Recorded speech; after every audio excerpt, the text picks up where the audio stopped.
2013 അമേരിക്കയിലെ വളരെ ഫേമസ് ആയ സിസിൽ എന്ന് പറയുന്ന ഹോട്ടലിലെ ഗസ്റ്റുകൾ അവിടുത്തെ വെള്ളത്തിന് വല്ലാത്ത സ്മെല്ലും ചുവയുണ്ടെന്ന് കംപ്ലൈന്റ് ചെയ്യുന്നു. എന്തുകൊണ്ടാണ് ഇത്രയും വലിയൊരു വീഴ്ച മാനേജ്മെന്റിന്റെ ഭാഗത്തു നിന്ന് ഉണ്ടായത് എന്ന് അന്വേഷിക്കാൻ പോയപ്പോൾ പുറത്തു വന്നത് ലോകത്തെ വളരെയധികം കൺഫ്യൂസ് ചെയ്ത ഒരു കേസിലേക്കായിരുന്നു. അതിനെല്ലാം മുമ്പ് നിങ്ങൾക്ക് ഇതുപോലത്തെ വിയേർഡും ഇൻട്രസ്റ്റിംഗ് ആയിട്ടുള്ള കേസസ് കേൾക്കാൻ താല്പര്യമുണ്ടെങ്കിൽ this is a channel for you. നമ്മൾ ഇതുപോലത്തെ ഇൻട്രസ്റ്റിംഗ് ആയിട്ടുള്ള കേസുകൾ ഒരു സ്റ്റോറി ഫോർമാറ്റിൽ കൊണ്ടുവരുന്നതായിരിക്കും. Now let's get back to the video.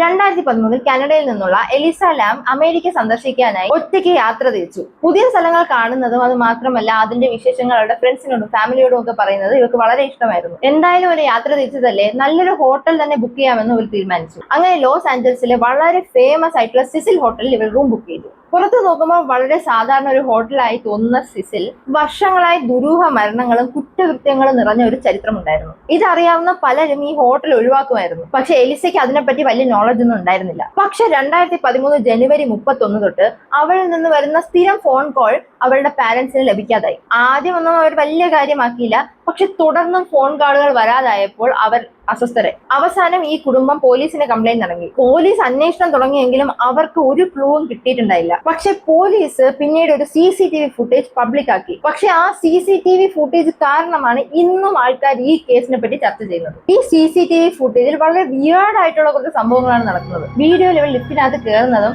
വളരെ ഇറാറ്റിക് ആയി കുറെ ബട്ടൺസ് പ്രസ് ചെയ്യുന്നതും കാണാം.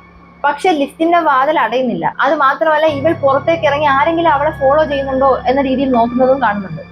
കണ്ടിന്യൂസ് ആയിട്ട് ഇവൾ അകത്തേക്കും പുറത്തേക്കും പോയിക്കൊണ്ടേയിരിക്കുന്നു, ആരെ പേടിക്കുന്ന പോലെ. അത് മാത്രമല്ല കയ്യും കാലും കൊണ്ട് വളരെ വിയേർഡ് ആയിട്ടുള്ള കുറെ ജസ്റ്റേഴ്സുകൾ കാണിക്കുന്നുണ്ട്. പക്ഷേ ഈ ഫുട്ടേജിൽ ഓരോരിടത്തും എലിസ അല്ലാതെ വേറെ ആരെയും നമ്മൾ കാണുന്നില്ല. ഈ ഫുട്ടേജ് പുറത്തു വിട്ടതോടെ ആൾക്കാർ each and every second scrutinise ചെയ്യാൻ തുടങ്ങി. അവരെല്ലാം പറഞ്ഞത് ആരോ ഇവളെ പിന്തുടർന്ന് ഭയന്നിട്ടാണ് ഇവൾ ലിഫ്റ്റിൽ കയറിയതെന്നാണ്. പക്ഷെ ദ റിയൽ ക്വസ്റ്റ്യൻ ഈസ്, എവിടെയാണ് എലിസ ലാം? അവളെ ഇതുവരെയും കണ്ടുപിടിക്കാനായിട്ടില്ല. അവളുടെ ഹോട്ടൽ മുറി, ബേസ്മെന്റ് തുടങ്ങി എല്ലാ ഫ്ലോറും അവർ അരിച്ചു പറക്കി. ഡോഗ് സ്ക്വാഡ് വരെ കൊണ്ടുവന്ന് അന്വേഷണം നടത്തി. ഇവളെ കണ്ട ആ ഹോട്ടൽ ജീവനക്കാർ പറഞ്ഞത് ഇവള് വളരെ ഹാപ്പിയും ജോളിയുമായിട്ട് എല്ലാവരുമായി ഇന്ററാക്ട് ചെയ്യുന്ന ഒരു ടൈപ്പ് പേഴ്സൺ ആയിരുന്നു എന്നാണ്.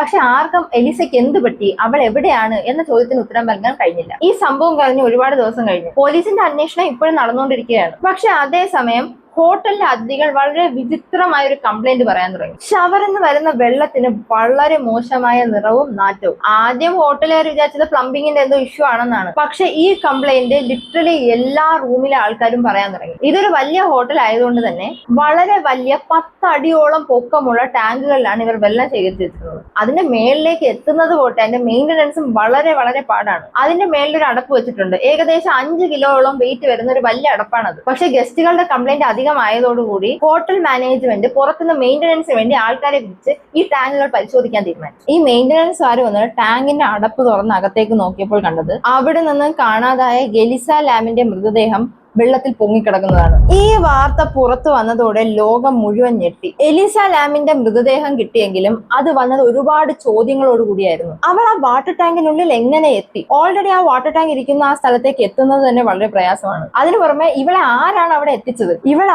ആരാണ് കൊലപ്പെടുത്തിയത്? ഈ ചോദ്യത്തിനൊക്കെ ഉത്തരം കണ്ടെത്താനായി പോലീസ് മൃതദേഹം പോസ്റ്റ്മോർട്ടത്തിന് അയച്ചു. പോസ്റ്റ്മോർട്ടത്തിന്റെ റിസൾട്ട് വന്നപ്പോൾ ഓൾറെഡി ട്വിസ്റ്റഡ് ആയിട്ടിരുന്ന ഈ കേസ് വീണ്ടും ട്വിസ്റ്റഡ് ആയി. എലിസയുടെ ശരീരത്തിൽ യാതൊരു ആക്രമണത്തിന്റെ പാടുകളൊന്നും ഉണ്ടായിരുന്നില്ല. അവള് എന്തെങ്കിലും മയക്കുമരുന്നോ അതുപോലത്തെ എന്തെങ്കിലും സബ്സ്റ്റൻസ് കഴിച്ചതായിട്ടും റിപ്പോർട്ടിൽ ഉണ്ടായില്ല. അവൾക്ക് ബൈപോളാർ ഡിസോർഡർ ഉണ്ടായിരുന്നു. അതിനുവേണ്ടി അവൾ കഴിക്കുന്ന മെഡിക്കേഷന്റെ അളവ് അതിനകത്ത് കാണിച്ചിട്ടുണ്ടായിരുന്നു. പക്ഷെ ഇതെല്ലാം പോട്ടെ, പോസ്റ്റ്മോർട്ടത്തിൽ വന്നത് അവൾ അപകടത്തിൽപ്പെട്ട് വെള്ളത്തിൽ മുങ്ങി മരിച്ചു എന്നതാണ്. അവളുടെ മാനസികാരോഗ്യം കാരണമാണ് ഇതുപോലെ സംഭവിച്ചത് എന്നാണ് പോലീസും പോസ്റ്റ്മോർട്ടം റിപ്പോർട്ടും പറഞ്ഞത്. പക്ഷെ പൊതുജനം ഇത് ഒരിക്കലും വിശ്വസിച്ചില്ല. ഒന്നാമത് എലിസയുടെ വളരെ വിയേർഡ് ആയിട്ടുള്ള ലിഫ്റ്റിലെ പെരുമാറ്റം. അവൾ വളരെ ഇറാറ്റിക്കും ഇറാഷണലുമായിട്ടാണ് അതിനകത്ത് പെരുമാറിക്കൊണ്ടിരുന്നത്. ഓക്കെ, മേ ബി അതിനൊരു കൗണ്ടർ പറയാം. അവൾ ബൈപോളാർ ഡിസോർഡറിന്റെ മരുന്നുകൾ കഴിച്ചുകൊണ്ട് അവൾ ഹാലൂസിനേറ്റ് ചെയ്തതാണെന്നോ അതിനെ നമുക്ക് ജസ്റ്റിഫൈ ചെയ്യാം. പക്ഷേ വെറും 5-6 അടി പൊക്കമുള്ള എലിസ എങ്ങനെയാണ് 10 അടി പൊക്കമുള്ള ഈ വലിയ വാട്ടർ ടാങ്കിന് മേൽ കയറുന്നത്? അതുപോലെ ഏണി പോലും ഇല്ലാതെ.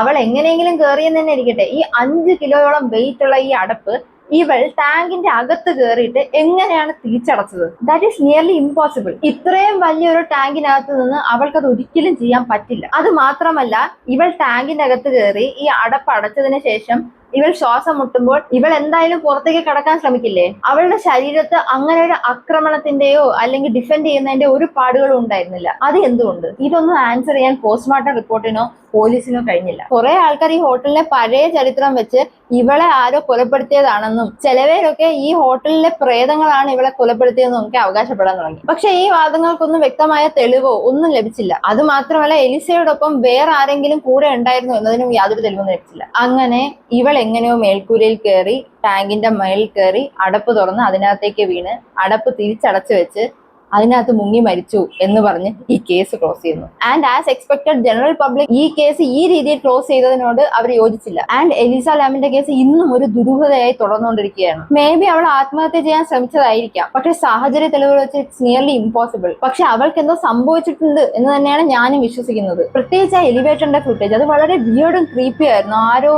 അവളെ പിന്തുടരാൻ വരുന്നത് പോലെ ഫീൽ ചെയ്യുന്നുണ്ടായിരുന്നു. May be we will never know.